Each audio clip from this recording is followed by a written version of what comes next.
Wait, I gotta. What if I wasn't ready?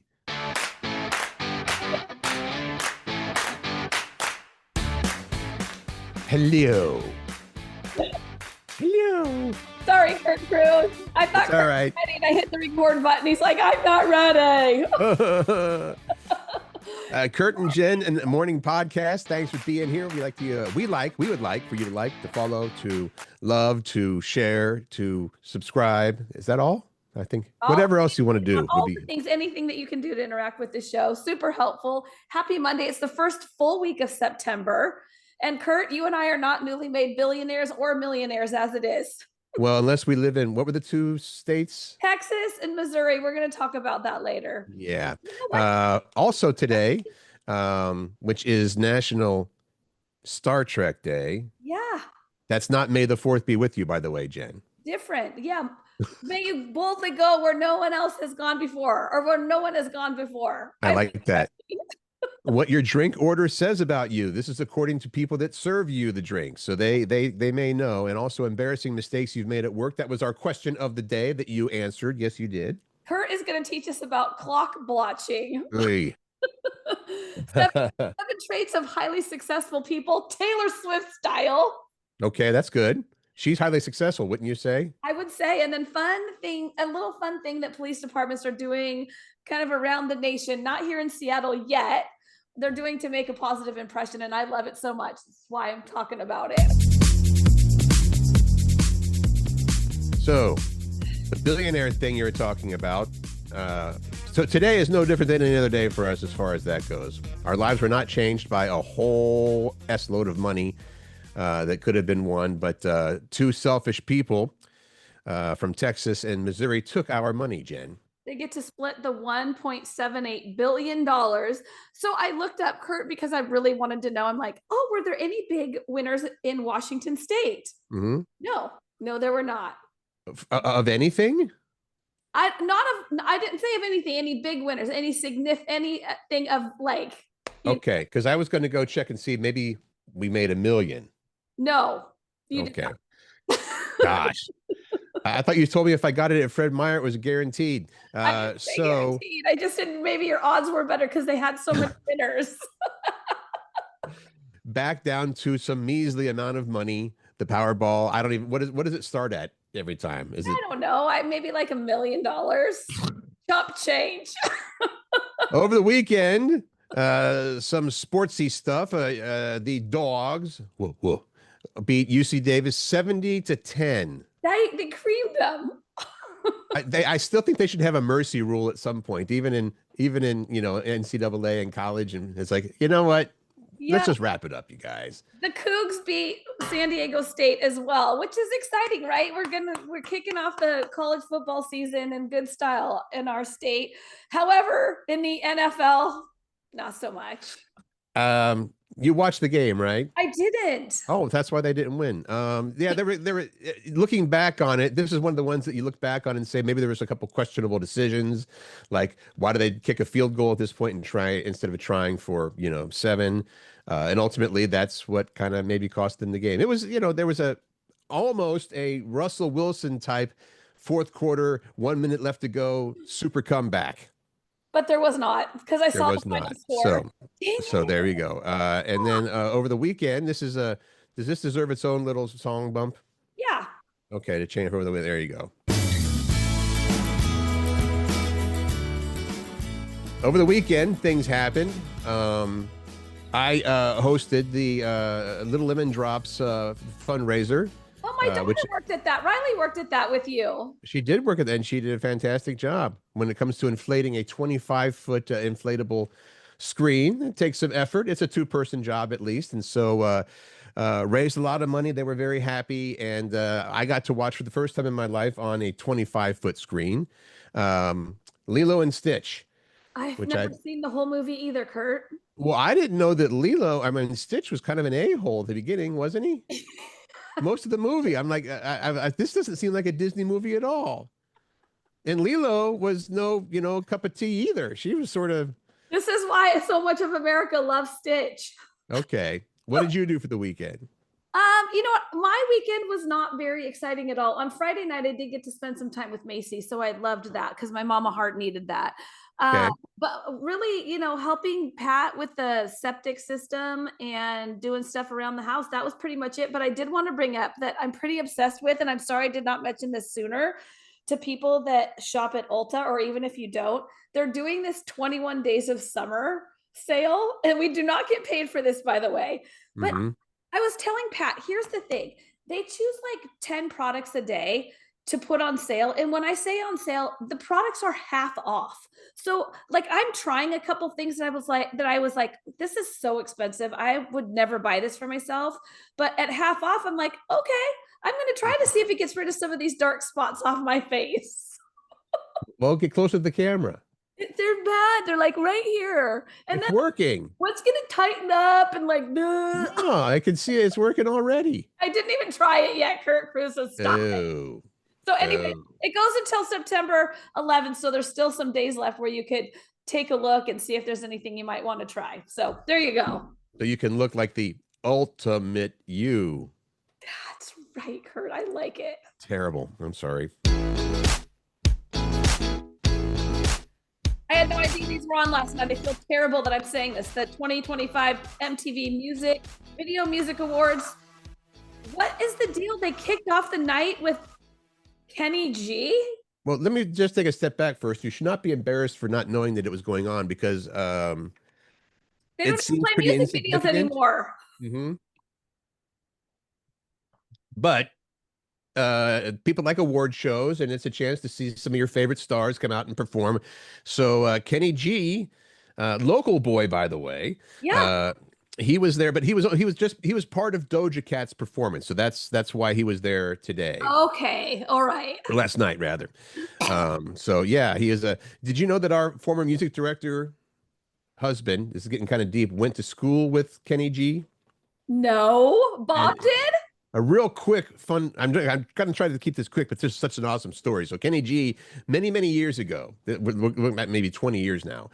Kenny G is in town, and there was a section. I think he invited some of his friends from high school, to head to the section at wherever they were, and so Bob and Elisa were there because Bob was a friend of his. And so there's a point in the night where, he stops down to talk and he's like, by the way, I'm so happy to have my friends from, and I forget the school. Was it Roosevelt? So many of my friends are here from such and such school. Let's give them a round of applause. And they turn the spotlight over to that area, and Bob is asleep. Just because he was tired, that doesn't have anything to do with Kenny G's music. Did he But call how him out? awesome. Yeah, they go over and so Lisa's like, nudge, nudge, huh? So yeah, he was of course Kenny might have a reputation for having some kind of boring music. So there's my Kenny G story through them. There was a tribute to Ozzy Osbourne last night, which was cool. You had Nuno Bettencourt from Extreme on that, Steven Tyler and Joe Perry from Aerosmith all doing Ooh, that would have been good. the thing for Ozzy, and then other performance. You had Sabrina Carpenter, Alex Warren, Busta Rhymes. It's What? been a while. Post Malone was there, and Jelly Roll, and Mariah Carey, and Lady Gaga. I did not know, seriously, that Mariah Carey was still putting out new music. I'm not sure if Mariah Carey knows she's putting out new music. I'm in a spicy mood, I think. Who are some of the big winners? Do you want to go through some of them? Ariana Grande, I guess, video of the year and best pop video went to Ariana Grande for Brighter Days Ahead. Song of the year, and I'm not the first time I heard this song, I was like, that is a smash hit, by the way. Oh, really? Yeah, back to my music director days. Apatu, which is basically APT, which is Rose. I think they call her Rosie from Blackpink and Bruno Mars. Have you heard that? You probably have. I don't know that I've heard the song. I will play it for you, and you'll go, this is a smash. Okay. Lady Gaga got Artist of the Year. Alex Warren, Best New Artist. Sabrina Carpenter, Best Pop Artist. And then, if you're wondering, Tate McRae, Song of the Summer for Just Keep Watching. And there's your Mariah Carey, Type Dangerous was Best R&B Video. I mean, she did win an award for her song, so there is that. Best video to expose people having an affair from Coldplay was All My Love. Thank you for that. The gal, I just read that gal who was caught with the CEO, the HR. Got a divorce, yeah. Yeah, just filed for divorce. Yeah. I mean, as she should, really. Who knew that was going to happen? Well, right? there you go. Kurt, have you seen this video? I hadn't seen this video, and apparently it's been viral, and people living under a rock are the only ones that haven't seen it, which Uh, apparently. I have seen this video, and this also gives me an opportunity to tell people, please stop calling certain women Karens. I know a lot of people named Karen who are really cool. What if tomorrow they decided, you know what? Anytime I run into an obnoxious female, I'm going to call her a Jen. And it caught on, and then worldwide it's like, I ran into this stupid Jen the other day who made me mad. Well, I wouldn't like it much, that's for sure. But Right. So I stop did saying Karen. I did have to pause and take a look at this headline when I saw it. The dad from the Phillies Karen in air quotes video explains why he gave the ball back. Because here's what happened. Yeah, if you real quick, if you haven't seen the video, I don't mean to interrupt, but basically a home run was hit. It went into the stands. There was a little scatter, try to get the ball. Like there And always is. right. And this guy came up, it's like, woohoo! He had the ball, he held the ball up, and he went back to his seat, which was, like, I don't know, 15 feet away, and gave it to his kid. Meanwhile, wait, hold on. Who was celebrating his 10th birthday at the game? that is, I guess that is an important thing. And the kid, of course, loves it. He goes and he puts the ball in his kid's glove. Meanwhile, this lady who was also part of the little scrimmage there where they're trying to get the ball comes stomping over saying, "You took that." Like she had basically had the ball and the guy grabbed it out of her hand and went and took it But and no gave one it to her really kid. saw that because it was down in the stands, like in the chairs. Right. So it's hard to see what actually happened down there. But even if that, so there's the story. All right. So she says, "That's mine. You took it from me." Blah blah blah blah blah. So But it he was a actually big thing, did. like in his face. Like she was in his Yeah. face going And off. she did actually, or he actually took the ball from his kid's glove and gave it back to the lady. And I think he was like, "Here, fine." And she was like, "Fine." I think that was the last two words they said was fine to each other. But come on, lady. I mean, what do you, I suppose if she was going to give it to her 10-year-old kid on their birthday. He was not, though. She was Right. not with a child. Right. So honestly, if I ever caught a foul ball or a home run at a game, I would look for where's the nearest kid that would really like this ball, But at Kraken games, if you get a puck that pops out of into the stands, give it to a kid. Oh, you would give it to like okay. So if you were at a Mariners game and Ken Griffey Jr. hit a home run and you caught the home run ball, you'd give it away. I would say there are some exceptions. If it's a Yeah. huge game, say it was a World Series game and that was the home run that won the game or something but even then, the only reason you're getting it is because there's some value to it and maybe you can sell it for some dollars. Otherwise, yeah, give it to a kid. This was a home run hit by Harrison Bader, I think is his name, from the Phillies. Is that right?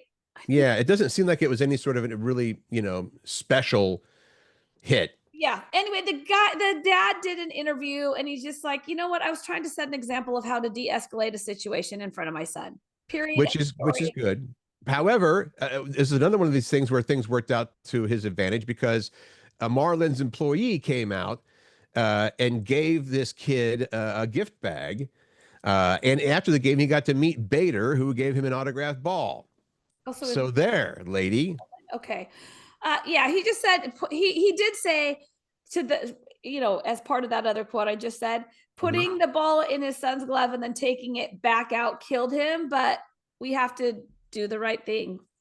And then he said, "I hope that ball means a lot to her." Unfortunately, she has to go through life being, "Oh, you're that lady that took the ball from the kid." You're the Phillies Karen. The Phillies Karen. We have a list here, Jen, and I don't know if you read this and said, "Oh, that's me." I did. Okay. This is basically what your drink order says about you, and this is according to Food and Wine magazine.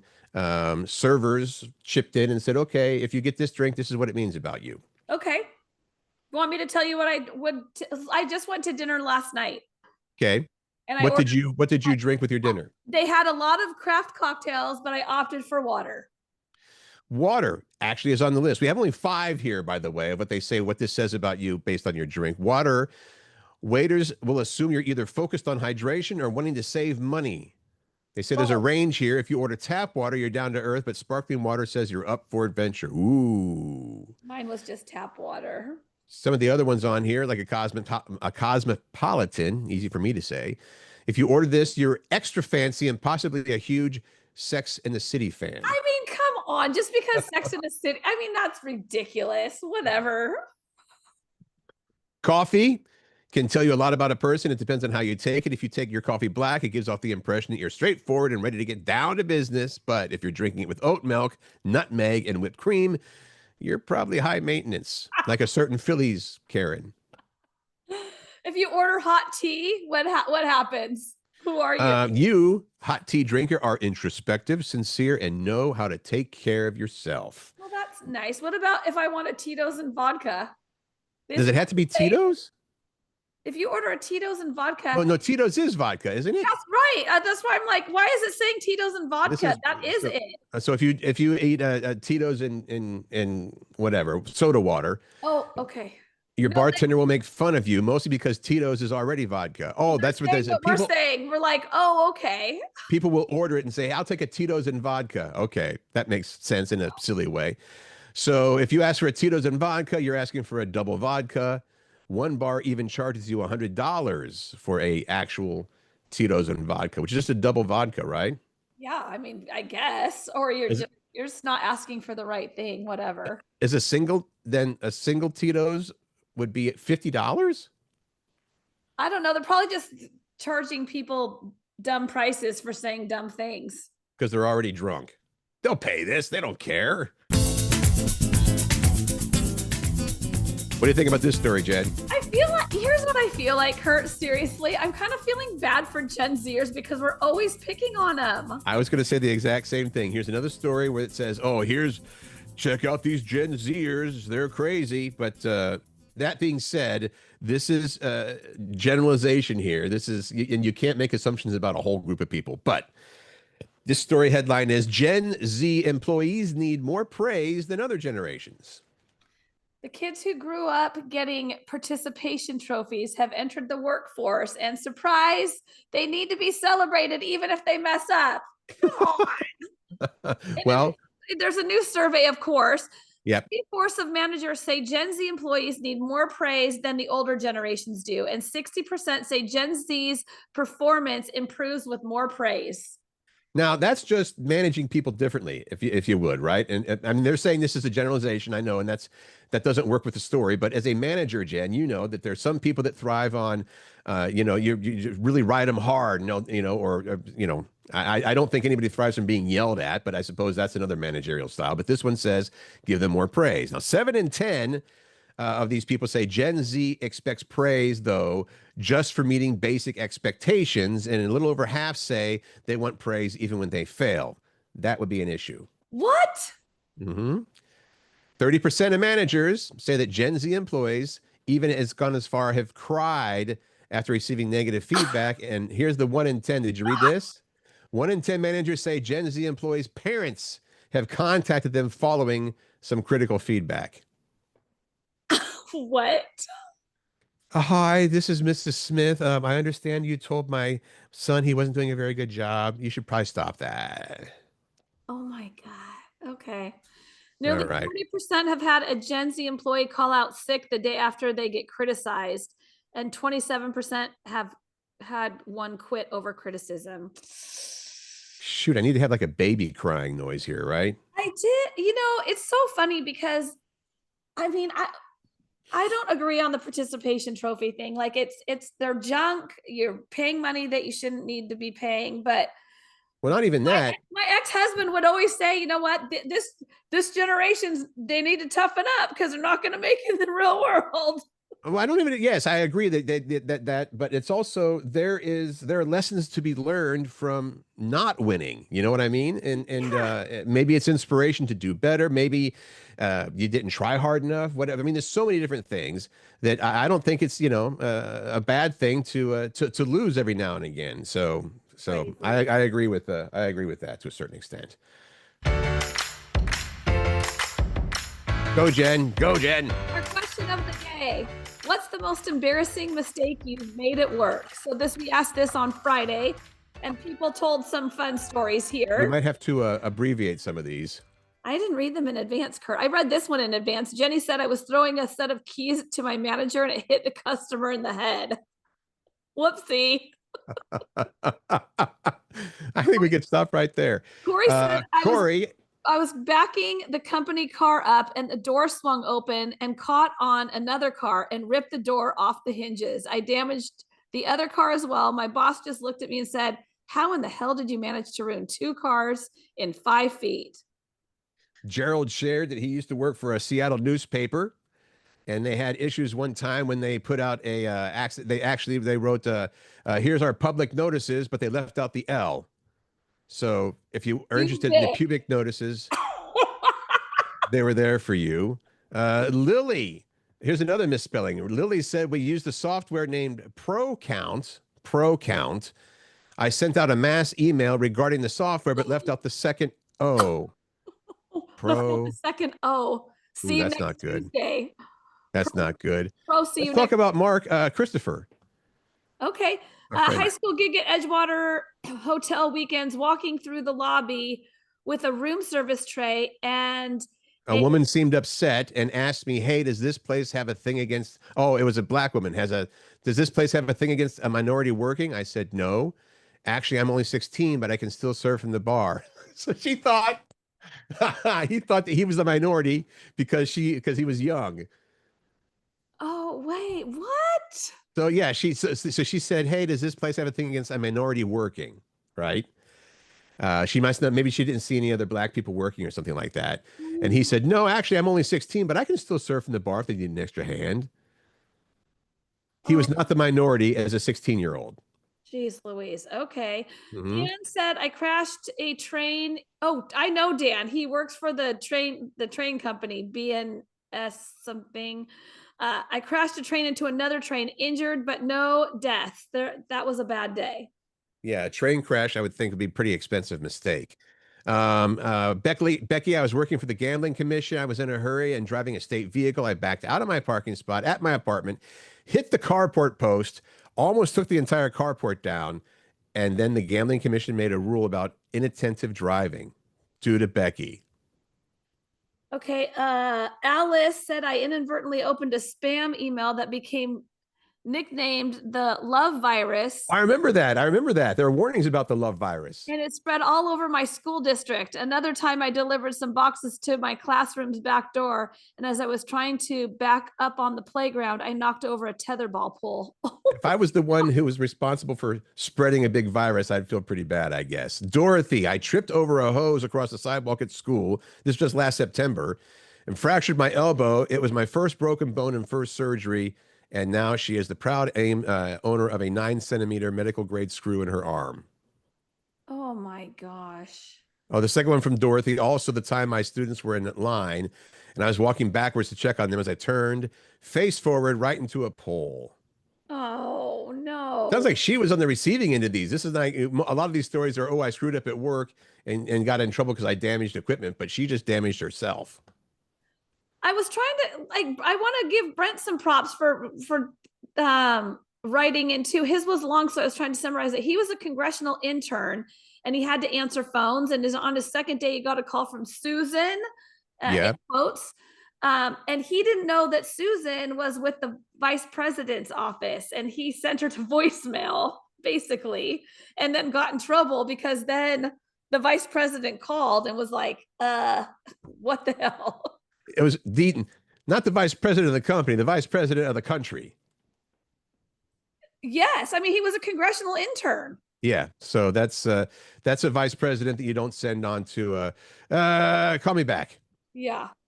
I like that one. Oh, I can't wait to learn more about clock botching because I have no idea what that is, Curt. Well, this doesn't have anything to do with Gen Z. So we're going to say that this is not those Gen Zers. Okay. The name clock botching. This is from a writer in the UK coined this phrase. It means one of two things or maybe both. Forbes now has described it as when you look busy but aren't actually producing meaningful results at work. There's a Seinfeld episode about that where I think George is like, always looking exasperated. And so they think he's working really hard. So you're stretching small tasks into entire afternoons. Okay. Those two things are both what they call clock botching. The original definition said it's when workers end up doing more hours than they're paid for, not out of ambition, but because they can't get through their workload in time. So that's too bad when that happens. But it looks like it's turned into people that aren't really working as hard as they should be. I know someone that has does clock botching, and I know a few people actually, and it's the last one you named, where they have to work so many hours, but they won't clock them because they'll get in trouble, but they can't get their work done in the time allotted. I know this is going way back for me. I had to fill in for our production director when I was working. I think I was still working in Dayton. And the production director went on vacation for a week. And then so I had to do all the, assign all the commercials and stuff like that to be voiced. And I was having the hardest time tracking down some of the clients by name. I eventually found them, but when he got back, I said, "What's up with that?" He's like, "Well, I figure if I have my own filing system and other people don't understand it, then it'll be harder for them to fire me." So he might have put like, say it was a spot for Disney, he'd put it under A for amusement park or something like that, which made it impossible to fill in for this person. I never did that again.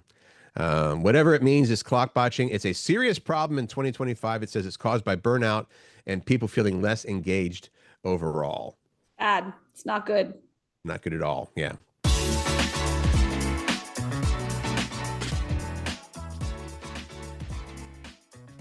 You're talking about this, Jen. This is your story, the 7 traits of highly successful people, the Taylor Swift edition. Okay, so I will tell you that I have actually read the real 7 traits of highly successful people by Stephen Covey. And those, right. I want to mention those. Those are: be proactive, begin with the end in mind, put first things first, think win-win, seek to understand, then be understood, synergize, and sharpen the saw.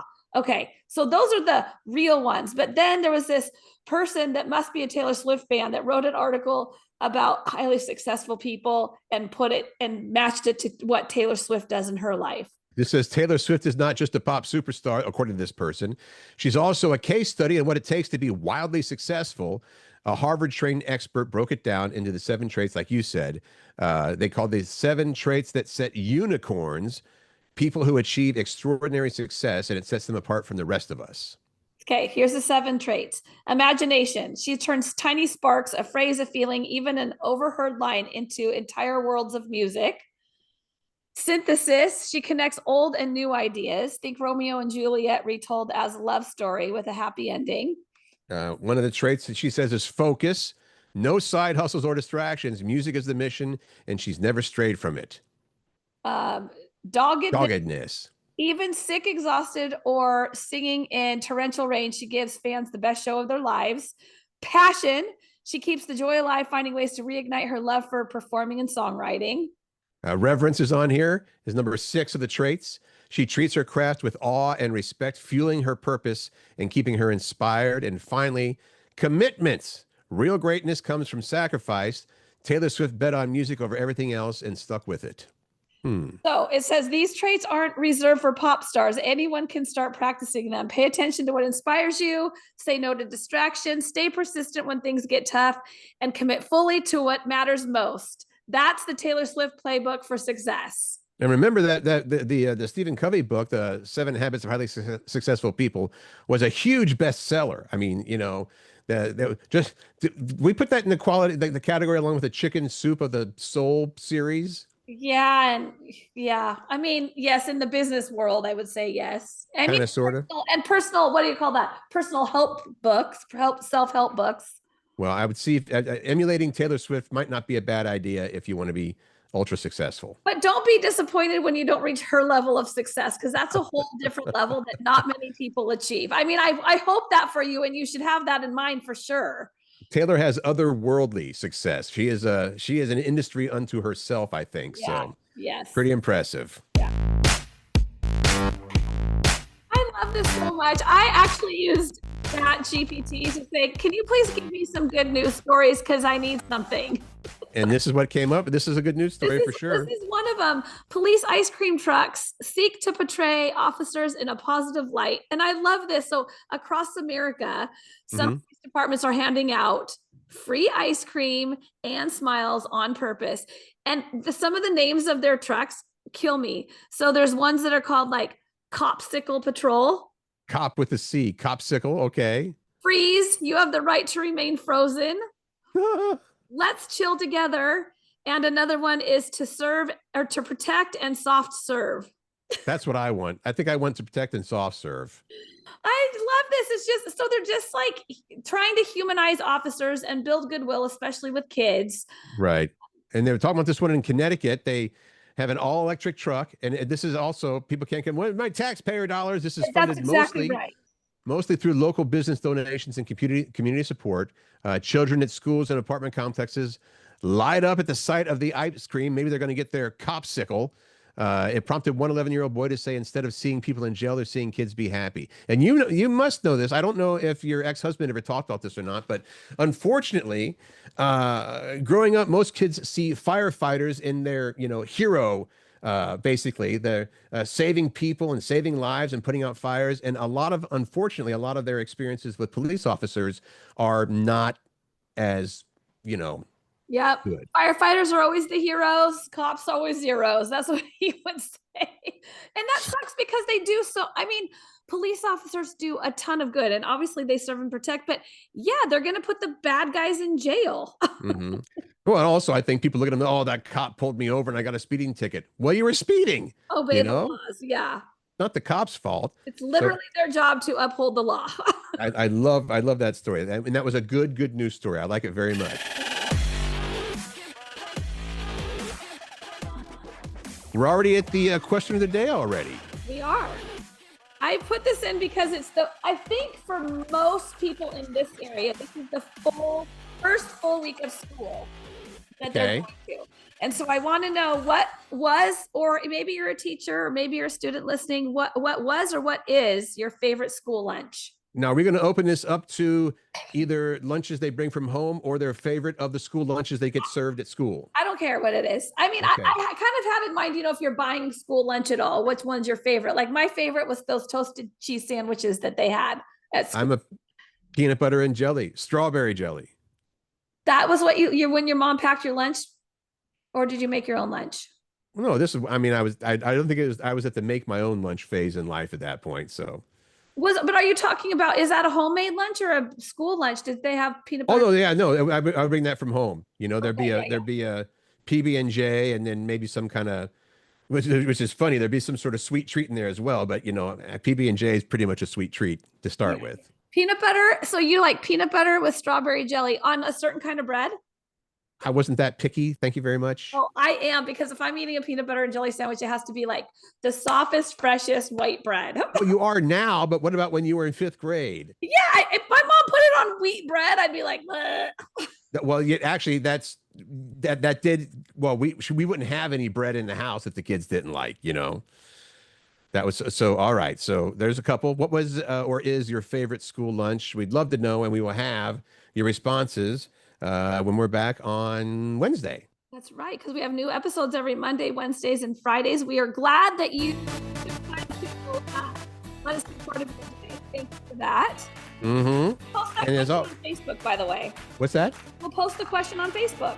Yes, on all of our pages we'll have that. For sure. So what do you always say, Jen? I'm not going to take your line, but I'll take the last word. Show, make good choices, find joy, spread kindness, and Curt, laugh. Good laugh. Have a good one.